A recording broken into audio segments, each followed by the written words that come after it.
Welcome to the Talking Single podcast, a podcast featuring 4 strong, single and successful women raised in Lagos, now living in London.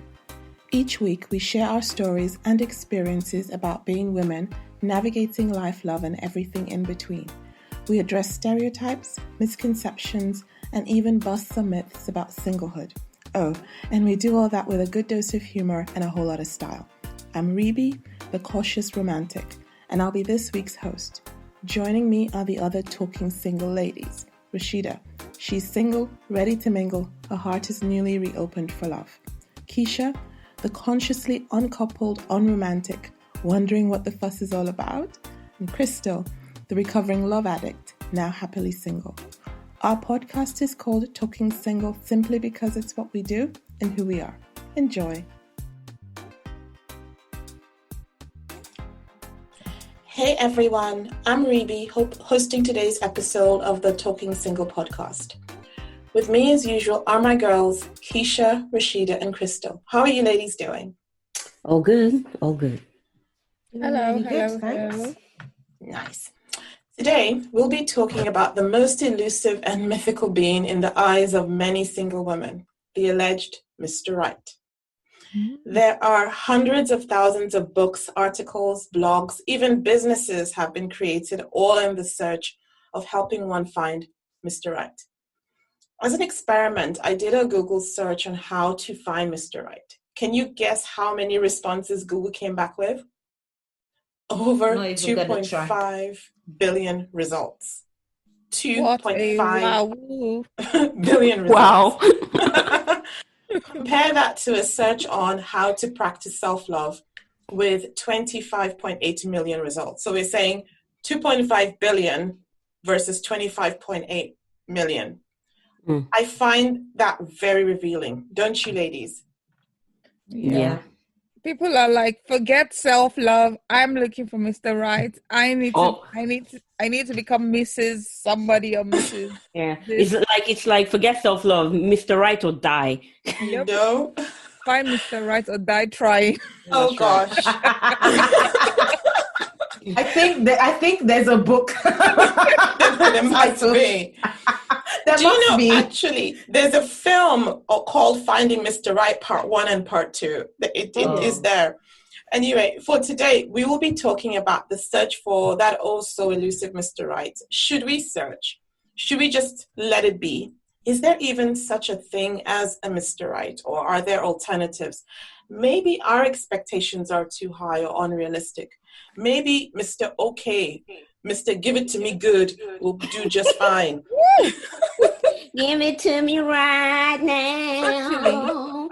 There's so much to cover, ladies. So let's do this. I think there's Mr. Right, actually. And it has a name for me anyway. His name is Idris Elba. Something. I think so, but anyway, that's neither here nor there. We'll note that down, Rasheedah. Ever since I can remember, the idea of finding Mr. Right has always been around in movies and novels with friends and family. When you get to a certain age as a single woman, suddenly the advice you get shifts from, get a good job or, pray more or, be a good daughter to this obsession of how to find Mr. Right. I think it starts very subtly, how to dress better or how to do your hair differently. And then before you know it, you get introduced to that auntie who has a son, or to that distant uncle whose younger cousin just came back from who knows where. Oh, you must meet this person. He's perfect for you. I'm sure we've all had these experiences of family members or friends advising on how to find Mr. Right, or even trying to introduce you to Mr. Right. So let's talk about it. Rasheedah, I'm going to start with you. I know this has definitely happened to you. Please share some experiences with us. On find people introducing. Generally. Well, one of the times that it happened is I was just sitting on my flat minding my business, and my mom's friend, I really loved the woman when we were kids.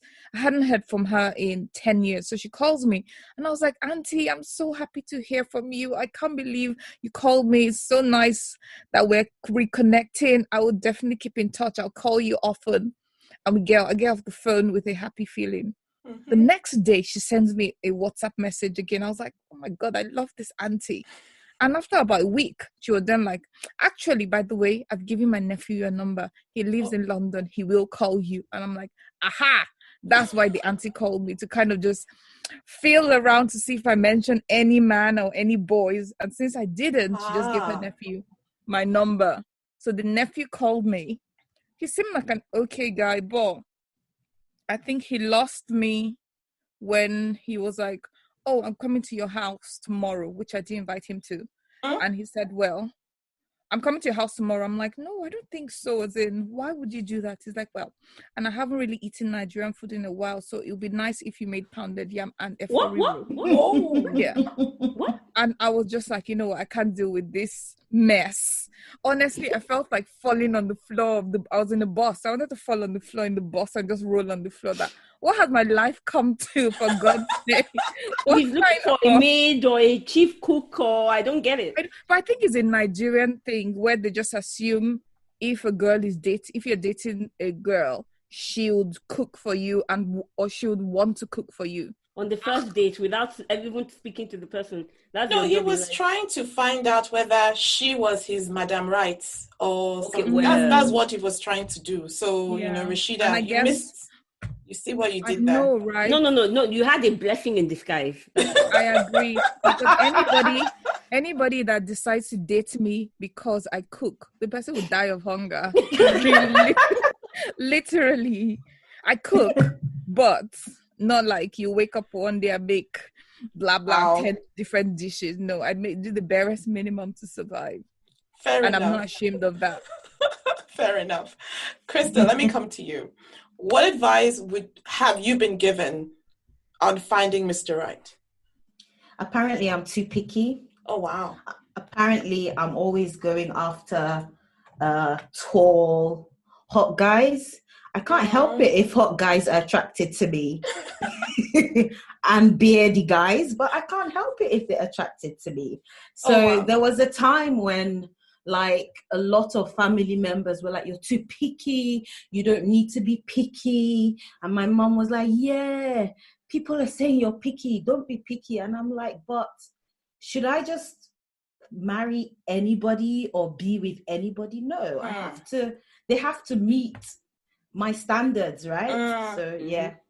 So my translation of what they're telling you to do, Crystal, is just as you are, please step out on the side of the road and just stand there. Any man that passes, just please ask them if they're single or married and tell them you're the one. Oh yeah. That's the translation of what that means. They don't care whether you're happy or not. They literally want you to go and pick a man off the street. Mr. Anybody. Totally. Yeah. Mr. Anybody, right? Yep, Mr. Anybody. And you'll find that sometimes people will be like, I know a guy who's single, and it's not even like, oh, do you like the same thing? Are you compatible? It's just like, that guy's single, you're single, bam, you're gonna get together. And it's like, hell no, he doesn't even fit any of the into any of the boxes. So no. Interesting. But yeah, that makes me picky. So probably why I'm single. According to them, anyway. You're so picky and so choosy. Yeah. How dare you have standards? Oh, yeah. You know? That's why I'm single, man. So Keysha, as a self-confessed stone colder, how have you handled the situation? As a self-confessed stone cold, I'll answer the specific question. How have I handled it? I've handled it by saying, bring whoever you want to bring, and I will make my own judgment on a case-by-case basis, which is what I do. I also am very categorical about, I'm not obligated to give you any information, and I do not also want you to give the person any information about me. They should also come with a blank canvas, and we take it from there. After all, we're all adults. It costs me nothing. It adds entertainment to my day, and it's actually nice to chat with people. You never know what they might come out with. I treat it as a social experiment. Has any of those social experiments led anywhere? Absolutely not. I don't think any of these parent, auntie, family member hookups lead anywhere. But then again, I'm happy to be wrong. I don't think so. Personally, I don't know. Keysha, I'd like to say that your approach is really, really brave. For someone like me, I feel like I'm fed up with, oh yeah, this is my cousin, meet him, his name is blah blah blah. For me is you go and do the math first, you do the screening first. If you think after screening him, you think he's still good for Rasheedah, then bring him to me. I cannot waste my time talking with a blank canvas and nah. I definitely What's your name? What's your want best to. food? Who's your best friend? I No, can't no. do it anymore. I definitely don't want anybody doing any screening for me. You don't know. There's no way another person will know what I want. So I prefer, and to be fair, we're all conversationalists. You can talk to people for a couple of hours and suss them out. Then, in another couple of hours, find out what they're about. It's not really something that's difficult. And then, you get to talk to people and learn about different people at the same time. Everyone's so different and unique. So I think it's just a social experiment. I'm just looking at the expression on Rasheedah's face. She's not convinced, but we're going to move on. I'm still not convinced. We're going to move on anyway. Let's talk about the idea of Mr. Right itself. And I'm going to start with Crystal here. So as a recovering love addict, did you ever believe in Mr. Right? And how have your views changed? I wouldn't say I believed in Mr. Right necessarily. I just wanted to feel the butterflies and the adrenaline and if anyone made me feel that, I guess they were Mr. Right at that moment and I would chase them. But now that I am no longer a love addict, I definitely don't believe in Mr. Right. I just believe that, you meet people and if you get on, then that's it. But I do have things that I would say, okay, this is my person, but I don't necessarily have a million boxes you have to tick to be that person, I would say. Yeah. Keysha, what about you? What are your thoughts on the idea of Mr. Right? So I don't know if I missed pop culture or what Mr. Right is about, but let me just first say what I think Mr. Right's about. I think a Mr. Right is somebody that fits into your world, you fit into theirs, and somebody you're happy to be in a relationship with. So if that's the case, I like the idea of finding a Mr. Right, because that just means you find how do they say it, your other half or your partner. I just don't agree with the making it into some kind of life goal. The concept of it itself is I think it's absolutely lovely. If you do find somebody like that for yourself, I mean, come on, it can only make your life a bit better, especially if you have the same goals. But if you don't, you should also be able to make your own life better on your own. So that's my take on it. That's pretty cool. So Rasheedah, I'm going to come to you. As someone looking for love, would you say that you are searching for Mr. Right or something else? I won't say I'm searching for Mr. Right. I'm looking for somebody, but I don't think I would call it Mr. Right, because I think the idea of Mr. Right, or my own personal idea of, or what I thought Mr. Right was in my 20s, is an unrealistic goal where you're looking for somebody that's your master, your lover, your king, your boyfriend, your baby daddy, your purse, and all of those things. That was what I thought Mr. Right was in my 20s. Right. And as we all know, one person cannot have all of those, cannot wear all of those hats. It's too big a responsibility for anybody to fulfill. So right now, I'm just looking for someone who I connect with emotionally, spiritually, physically, and we have common goals. Nice.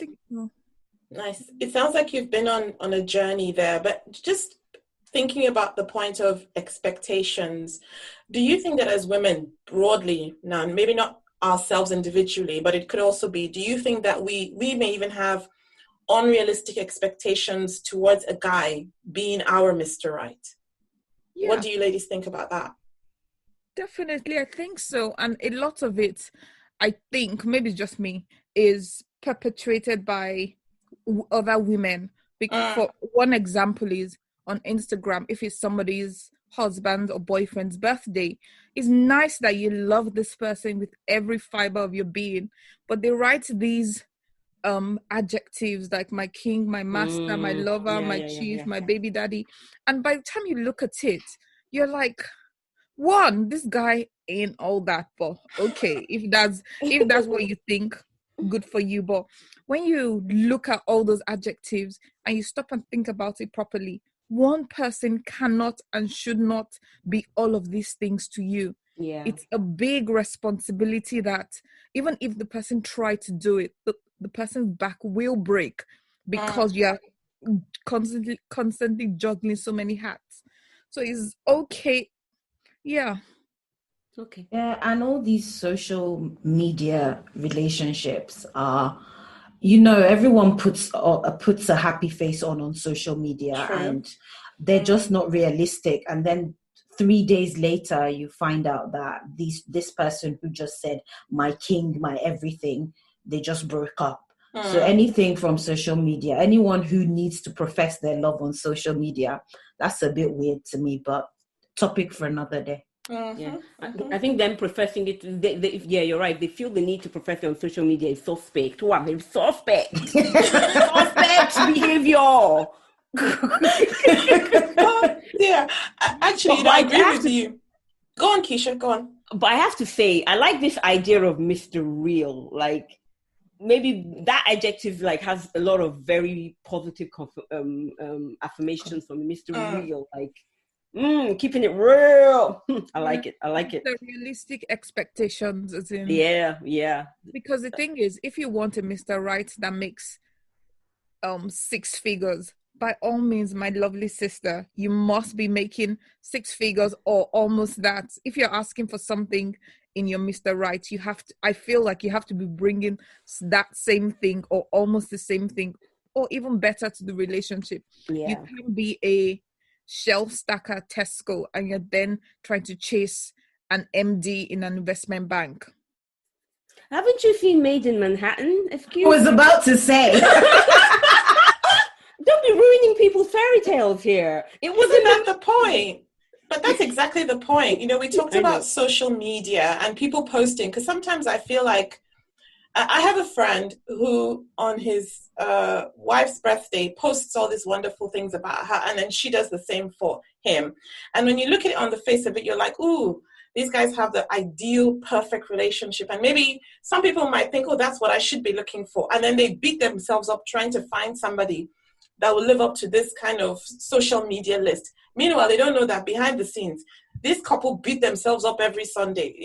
They don't know, because what they see is what is on social media. And it just creates this, especially for single women, when you see these things, you kind of say to yourself, there is a high potential. You say to yourself, oh, that's what I should be looking for. This person has this. That's what let me add that to my list. Subconsciously, we end up doing that. And as Keysha said, rather than Mr. Right, where the idea is that he's going to make everything right, like who can live up with that? Maybe it's better to go for someone that is real, a real person with real flaws and real ups and downs instead. Because flaws can be fun. Flaws can be not really, though. Yes, they are. It depends on what the flaws are. Very true. Exactly. Very true.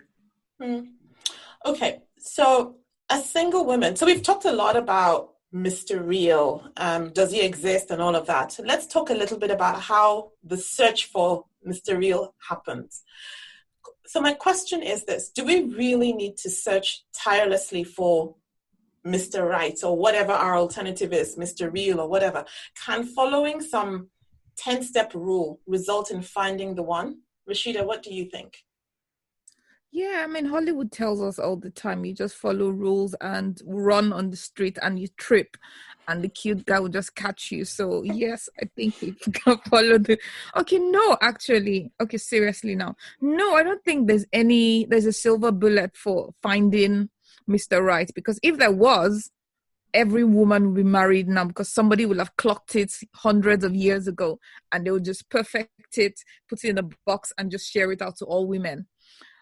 We're different individuals with different human beings with ever-changing needs and behaviors and all circumstances. So I don't think there's any rule or any set of rules that will help us find Mr. Right. I just think you focus on yourself, be the best version of yourself, and then you'd be opening up your space to have positive relationships. From what I remember or I know and I've seen with friends is if you're not the best version of yourself, you would be less likely to be able to filter out toxic men from your life.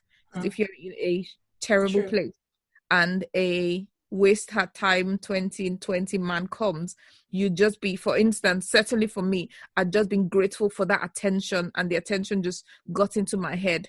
Whereas if I was in a better space, I would have been able to say, actually, this attention is nice, but beyond the attention, the guy has nothing to offer me. So therefore, cancel and move on. Nicely said. Crystal, what is your self-love alternative if searching tirelessly isn't the answer? Can I just answer the 10-step rule first? Because I have honestly bought all the books there are, done all the courses, and I tell you, I'm still single, and I did this ages ago. They don't work. Those things don't work. But one love guru, in quotes, that I do really respect and like is Matthew Hussey. And going to the self-love alternative, he really, really owns in on that. You have to love yourself first. Because when you love yourself, you teach other people how to love you. And as Rasheedah said, if you're not in a good place, you will attract toxic people and you won't be able to filter them out. But when you know how to love yourself, even when those toxic people come, you'll be like, nope, this isn't the right person. This person is not loving me the way I know how to be loved. So yeah, the self-love, what is the self-love alternative is the answer. I guess it's just loving yourself. Yeah. Treating yourself the way you would want a partner to treat you. Cool. So can there be a balance though? Because it can't be two extremes of I'm always searching and I'm always practicing self-love. Keysha, do you think there can be a balance between the two, living your life while searching? I think there must be a balance. I don't even think it's an optional thing. I think that if you're going to look for a partner, that should be done organically. I'm not really into all these sort of ways of going to bars and restaurants and sort of, all that kind of thing. I think the best way to meet people is also the best way to meet a partner. Picking up new interests, things that you like to do, being more outgoing, going out more in general. Because I think it's very easy. I mean, the same way we all became friends, you organically meet people, and what you tend to do is you keep the people around you that you like. And I don't see why you can't do that with a partner. I think probably the most successful way of trying to search for Mr. Right or Mr. Real is while living your own life, because ultimately they need to fit into your own life. So it should be while living your own life. That's my take on it. Yeah. Love it. I mean, when I reflect on the advice I got when I was dating, especially in my late 20s and early 30s, it was all about, why haven't you found the guy? What you're doing wrong, or you're too opinionated, you're too strong-minded, let the guy be the guy. And it was never about how to enjoy every second of the single life that you have at the moment. Instead, it was trying to find the one, as if this mythical being will give you everything in life and complete you wholeheartedly. And even though I say, I'm a cautious, optimistic romantic, I believe in love, but I don't believe in searching obsessively. I don't actually think it's healthy at all. And it is really about finding the balance. But speaking about searching, I mentioned before that Google came up with, I think, 2.5 billion results on how to find Mr. Right. Now, what was quite interesting is, top of the pack were those results like the 10 steps to finding Mr. Right, the 5 things you have been doing wrong to find Mr. Right. So I thought it'd be really interesting if we looked at one of these and had a read through this list. So there's a popular blogging site that has come up with some ways to find Mr. Right. I'm going to read you the list, and then you ladies can tell me whether you agree or not. Before you do that, I have a question. Does this mean after you read this list, I'm going to find a way to meet my Mr. Right? Okay, that's a very important question, and I will respond with a You don't disclaimer. have to respond now. I don't want you giving an answer. Then I'm just going to give a disclaimer. I'm not giving an answer. This is the popular blogging sites list of ways to find Mr. Right. It is not Ribi's path to success. So let's go through the list and we take it from there. We want guarantees, damn it. Exactly. Oh, my money back. So the first one is visit target-rich environments. So after you've done some soul searching to figure out what kind of guy you're looking for, think about where this type of guy would hang out. That's now a target-rich environment for you. So it's where you need to be. Do we agree or disagree? I agree, because it's also what Keysha was saying. Like you meet people when you're doing things you love. That's where you meet people, and that's when you're at you're the best of yourself. So that's a really good place to meet people. That's exactly. But my question is, if somewhere at the back of your mind you're always searching and wanting to search, when you go to these target-rich places, for instance, if you like hiking, don't you guys feel like at every point you're putting your best foot forward and you're just constantly thinking, oh, I made eye contact with that cute guy. Maybe he could be the one. Maybe he could be the one. So let me just say that, remember, I think both Kristen and I agree on this. You need to be doing things for yourself, not for one future imaginary invisible man that has not yet happened. You are going on this target-rich environment in order to enjoy yourself.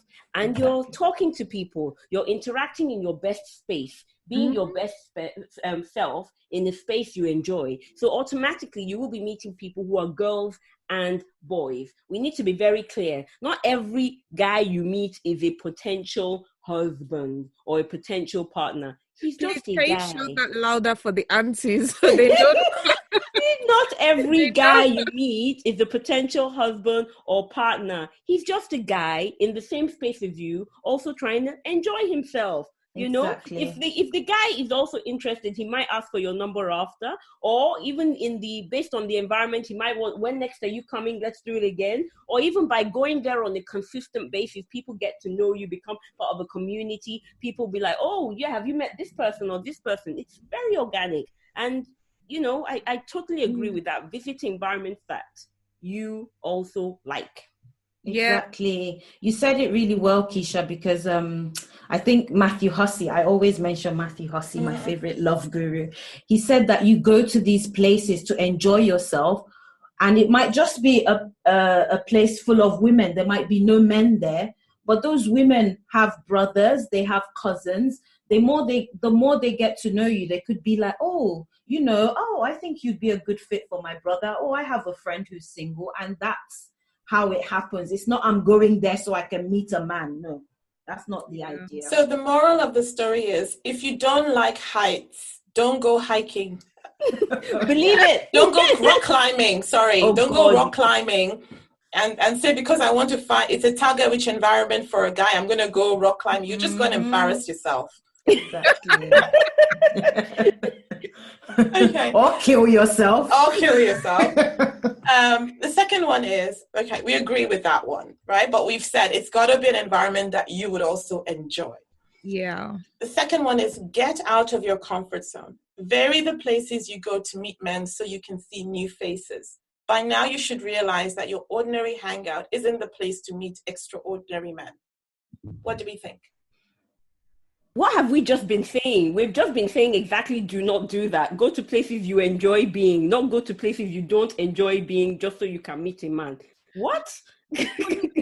No, what that I think that is I feel like is open yourself up to to the possibility of new experiences or new places. So if you only go to one bar all the time, if someone else suggests, okay, how about we go to this restaurant or we go to this nightclub, it's okay sometimes go out of your comfort zone while still enjoying yourself and do things you don't normally do. It might just be a way to find something new that you love, and then you meet Idris Elba while you're hiking Seven Sisters. But this says get out of your comfort zone. Vary the places you go to meet men. I'm not going there to meet men. I'm going there to make friends, see new places. Why would I do that in somewhere that it's not in my comfort zone? So if they remove the men bit, would you agree with that? I don't think I'd go somewhere to have fun that's not in my comfort zone. Unless maybe I'm not understanding what comfort zone is. It's like saying do something different. Do something new, a new experience. Yeah, I do a new experience. Yeah, I do that actually. I do. So, but I to me, that's going to have fun. So maybe it's just that's your perspective. I think. Yeah. I think the way I interpret comfort zone is that if I typically just go to the library because I like to read and I'm interested and I like to read about art, maybe stepping out of my comfort zone could be going to an art exhibition instead. So it's doing something different that I probably will enjoy because it's an area that I like, but it's something different that I haven't explored before. So that's probably the way I read it. But again, it's different strokes for different folks. The third one. I guess for me, I'm always doing weird shit anyway, so maybe it just doesn't apply. Yeah. So the third one is mix up the people you go out with. Don't always hang out with a pack of girlfriends, but for safety reasons, never go out alone either. Guys are less likely to come over if they feel they've got an audience. They don't want to be rejected in front of 4 or 5 staring women. Starving and staring women. I totally agree with this. Which one, the staring or the starving? Both. No, I agree with that statement, because sometimes you go out with your friends who are not single. They're not necessarily on the hunt, so they weigh you down. They're just like, oh, we just want to sit in this corner. We don't want to buy. We don't want to drink. We don't want to dance. But you can enjoy their company. But then maybe on another day, you want to go out with your single friends, and you can both be looking for guy. Well, not necessarily looking, but out. Being more out there and dancing and having fun. So that's why I agree with this. You should definitely mix up your group, because some people like different things and some people behave differently in certain situations. Yeah. Rasheedah, what do you think? Yeah. It says don't always hang out with the same group of girlfriends. But sometimes, I guess, for me, I like hanging out with a certain group of people because that's when I have the most fun. That is when I'm able to, quote unquote, be the best version of myself in a social environment. But if it's people I'm less friendly with, or we vibe in a less, it then becomes one, trying to have fun, trying to vibe with these people, and also being open to conversations with people outside the group I've come in with. So it just becomes a stressful situation for me. My best version is with my homegirls, where I know we all get on anyway. Then I'm able to relax, have fun, and then talk to people. So Keysha, what about you? What do you think? I do not agree with this. What do you mean don't hang out with a pack of girlfriends? I'm going out to have fun. If you have the right girlfriends, your girlfriends will be wing woman, and know that if you're interested in being with someone, they will tell you the corridor to go to in the club. They'll help you scope out the area.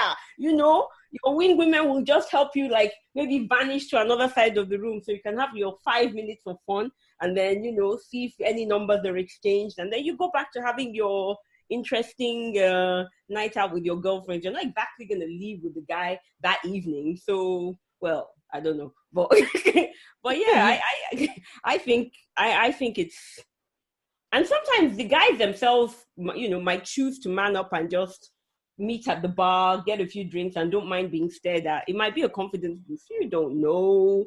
So I don't think that's good advice at all. No, I think if there are 10 girls, there's no guy's gonna walk up to one of those girls, and they say if a guy does that, know that he is a player.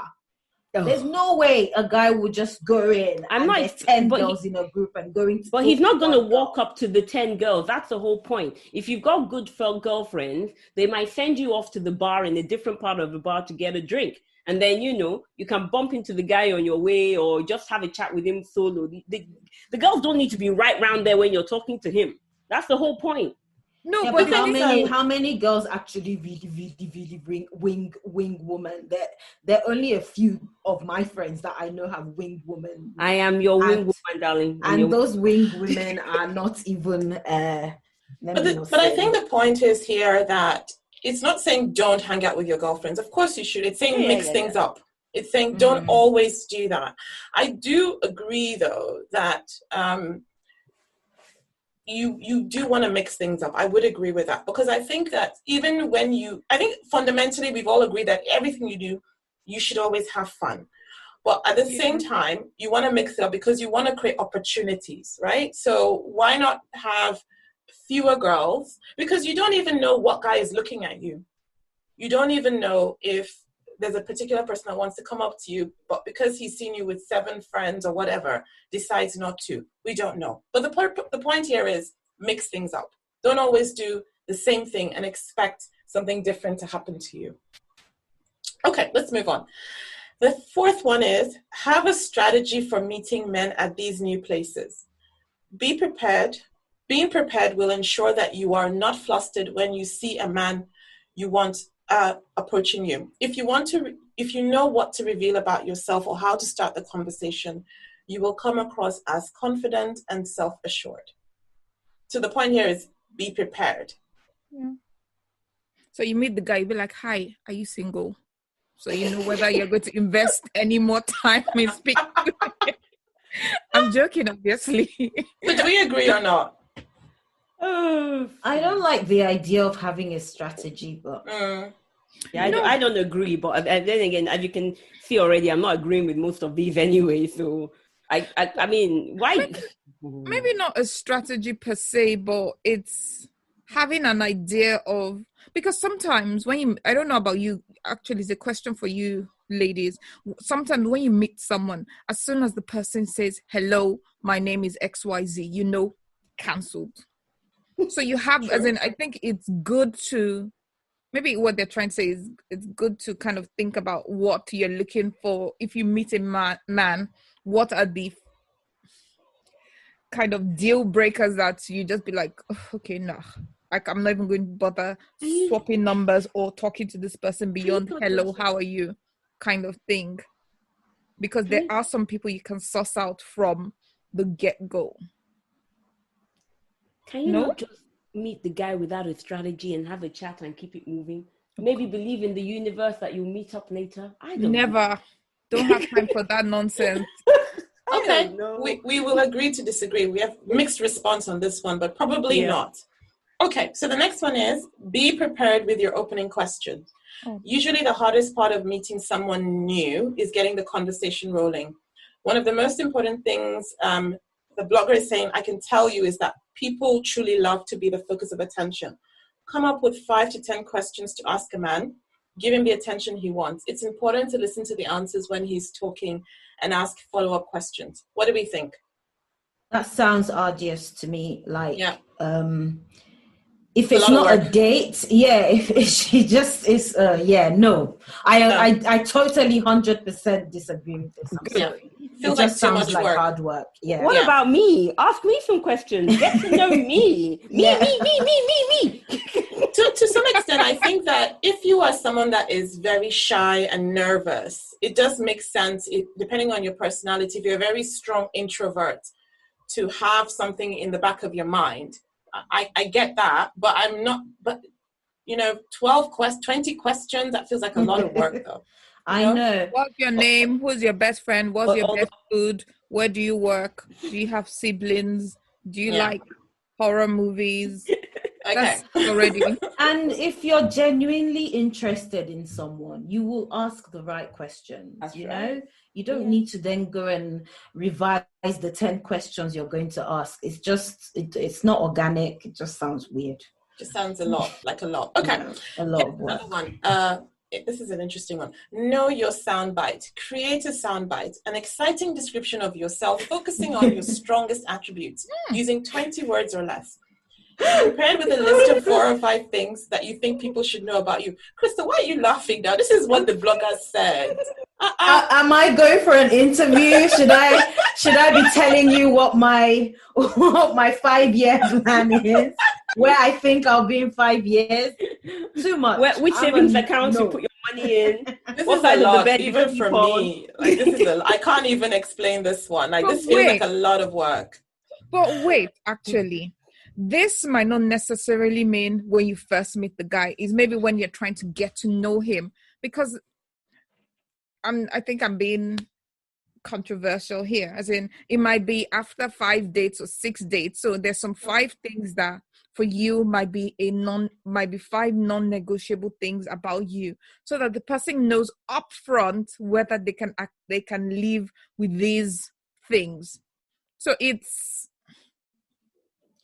Yeah, and I only say this but I only say this because at some point I had a therapist, and one of the things I was griping about was my aunties and my parents and everyone just trying to butt into my love life. And he was like, you know what, if you sit down and think about what you want in a partner, or what you're bringing, what things about yourself that are non-negotiable, things that you can, if the person that you're open to negotiating about, and things that you're like, never ever ever, I'm not accepting this, I'm never changing this. So if you kind of think of all of those things, then it might help you know yourself better, love yourself more, and then be able to kind of tailor your conversations with the man. And if he's Mr. Right you're looking for, then you might lead you on your path to Mr. Right. But this sounds like an interview, and you have to be careful not to then go to a guy and be like, so let me tell you all the exciting things about myself. That's the way this sounds. It's like, yes, so I'm going to tell you the exciting things about myself, and these are the 5 things I think are great about me. It doesn't sound like a date. It sounds like, or getting to know someone. It sounds like an interview, and that's what I mean. What if you really just love yourself and you think you're amazing, and everybody needs to know these amazing things about you? Maybe if someone came to me with, this is the exciting thing about me, I'll be like, you're a weirdo. So that's a narcissist. You're a weirdo, dude. Okay. So I don't think, Rasheedah, you won that round. We move on. So the last one is... I'll be sending you guys my sound bite with the amazing things about Rasheedah. Okay, carry on. We look forward to it. The last tip: immerse yourself in conversation. So stay focused and engaged by making eye contact. There is something very disarming about a woman who will look you in the eye, hold a handshake a little longer, touch your arm to underscore point she's making, or use your name midway through the conversation. Also, men fall in love with their eyes, so looking your best is a must. But don't wear anything that you aren't comfortable in. What do we think? I agree. Yeah. I agree with this. There's a lot of science about eye contact. And I think myself, Rasheedah, and Keysha, we went to a thing where they taught us how to make the eye contact, like 3 seconds and look away and eye contact, which was really cool and funny. So I think this is okay, and I agree with not wearing anything you're not comfortable in. Yeah. So we agree. The only thing I'll say is I genuinely believe that statement where it says men fall in love with their eyes should have actually been the very first tip, and that they should have expanded on that before even all this other stuff, because that is the most realistic thing that they have said. The immerse yourself in conversation is something, that applies to everybody, not just finding a man, maybe apart from the arm touching and stuff. It's not in order of priority, by the way. It's just a random list. But I agree with you. I think men are visual creatures, so appeal to that. Okay, it's a very interesting list, all in the aid of finding Mr. Right. how would you, knowing what we know and what we think, how would you respond to a friend asking for advice on how to find Mr. Right? Would you give her some tips? Or would you tell her to practice self-love? Or would you tell her something else? Rasheedah, what would you do? First is, I'll first tell her she needs to remove, what I told myself, remove the concept of one Mr. Right somewhere. Be the best version of yourself. However, when you meet people, you have to think about the nice to haves, the must have, nice to haves, and deal breakers in potential partners, so that you're able to very quickly filter out things that you cannot and will not accept. Right? So instead of, that's what I would say. Remove the idea of one person, like it must be one person. And you also have to think about what you want and what you cannot accept. Nice. Crystal, what about you? I would say I like that idea of life is what happens when we're not looking. So I would take away the search for Mr. Right and just work on yourself and just enjoy life. And while you're enjoying life, you will meet the right person. I don't think, as we said in the beginning, all these 10 steps to meeting Mr. Right, 100 steps to meet, they don't work.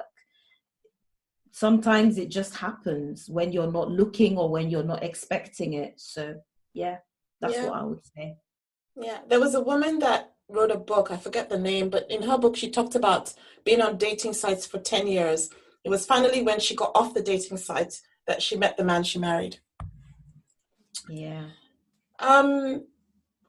Keysha, what about you? What do you think?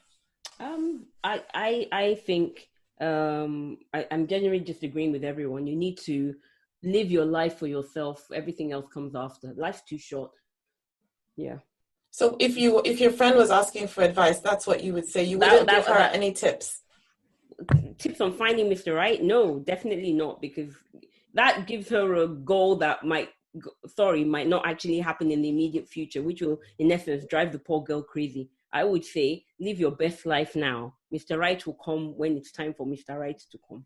And you'll find the right Mr. Right while you're living your best life, basically. Love it. Absolutely, absolutely. Wow. Perfect timing. Rapid fire. Because we are now in the rapid fire time. Okay, ladies, I've got a sentence that I would like you to complete, right? You cannot use any of the words that we have discussed in the conversation today to complete this sentence. And you have to complete it properly. So no cheating, ladies. I'm going to start with Keysha. Rather than search for Mr. Right, I'll be open to Mr. ... So I like, basically I need to find an adjective. But I wanted to say one, but you said I can't say it. Can't. I'll read the question for you again, or the statement for you again. Rather than search for Mr. Right, I'll be open to Mr. Volvo. Mr. Dependable Shoulders. What did you say? Mr. Dependable Shoulders. You have to say the whole sentence. Do this thing properly now. Okay. Rather than searching for Mr. Right, I'll be open to Mr. Dependable. Mr. Dependable. Broad shoulders, please. Okay, fine. Rasheedah, I'm coming to you. Rather than search for Mr. Right, I'll be open to Mr. Cute and funny. Cute and funny. That's your Achilles heel, by the way. Yes, it is. And it's such a terrible thing, because if the guy is a piece of shit, if he's cute and he's funny, I'm like, ha, ha, ha, ha, ha, and my brain just takes a break. Okay, So, but the good thing is I now know it. So when I meet a guy that's cute and funny, I have to accept to myself, yes, he's cute and funny.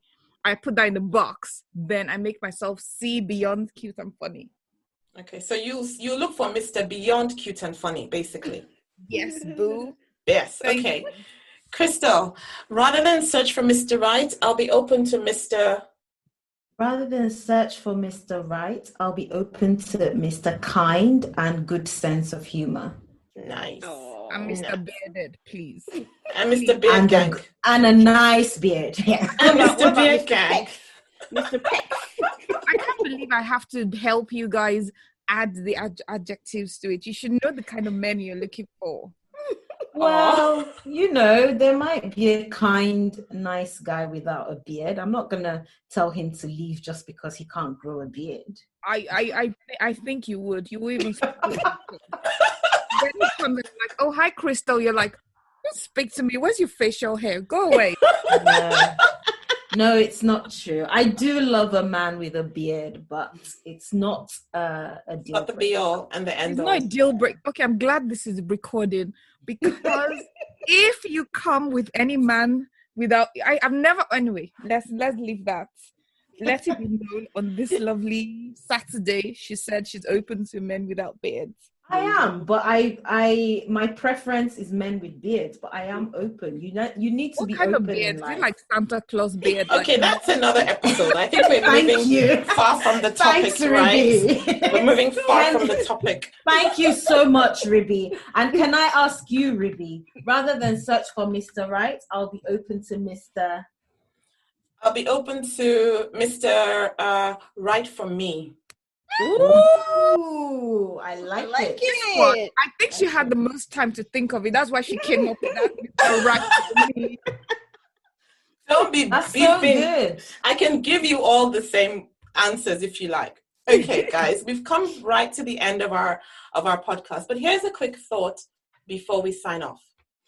When we can fill a checklist of the qualities we're looking for in an ideal partner, that sets us up to expect that somebody will eventually have all those qualities and be our Mr. Right.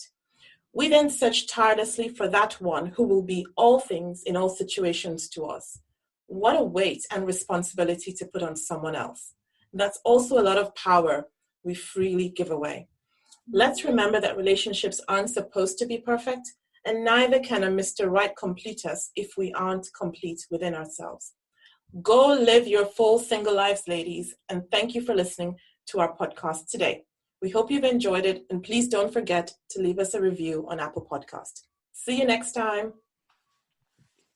Bye, everyone. Thanks for listening. Thanks for listening to the Talking Single podcast. We hope you enjoyed this week's episode. To continue the conversation, be sure to follow us on Instagram with the handle @TalkingSinglePodcast. You can also follow us on Facebook and Twitter with the handle Talking Single. We are downloadable on Apple Podcast, Google Play, Spotify, and other podcast platforms. Don't forget to subscribe, leave us a great review, and of course share with your family and friends.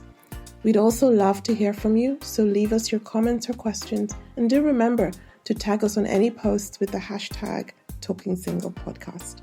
Take care and see you next time, same place, same time.